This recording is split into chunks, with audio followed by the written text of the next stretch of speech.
Hi, my name is Aaliyah Tatum, and today I will be discussing 2 reading disabilities and 1 writing disability. So to start off, 1 in every 5 students have a learning disability such as ADHD, dysgraphia, but most commonly dyslexia. So in many states, there are a bunch of strategies and regulations that can enforce to have students be screened at a young age to detect any of these disabilities so we can provide any intervention strategies or services, in which this presentation will be about. It's about those reading disabilities and how families can get more insight on how it works and how to intervene with it. So dyslexia is a learning disorder that affects a person's reading and language skills, and it can be difficult for them to provide any accurate or fluent words, and experience fluency and decode words that can impact their speeching as well. So this when you People normally manifest this between the age of 1 and 2 years old, and the early signs is when they start forming delays. It's age 4 to 5 is when they have difficulty with letters and sounds. So the history of dyslexia. Dyslexia was discovered in 1877 by Adolf Kussmaul. He was a German psychologist, and he first called it word blindness until 1883 when another German professor decided to call it dyslexia, meaning the difficulty of words. And then it became a modern term as when we go along. So there are state regulations and legislations that acquire these sort of disabilities.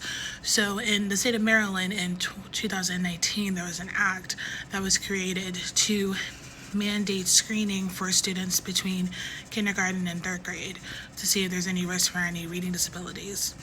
For federal, Part B of the Individuals with Disabilities Act, IDEA for short, helps support students between the ages of 3 and 21. So once a student has been determined to become having a disability, they get an IEP. There are a bunch of instructional intervention strategies for dyslexia. There are a bunch of things that can help activate the multiple brain pathways, which will include coloring and engaging in to enforce their comprehension and using movements that represent word patterns. So another reading disability would be hyperlexia, which is also a reading disability where a child is able to read beyond their grade level, but they also struggle to understand the meaning of the content that they are reading. Hyperlexia is normally common for students that are dealing with the autistic spectrum, but not all autistic kids, not all hyperlexia students have autism. It's mostly 84%. And so you would notice it when they have a high interest in letters and numbers, or if you see them reading a book more than playing with their toys. That's kind of a good factor into finding out they have hyperlexia.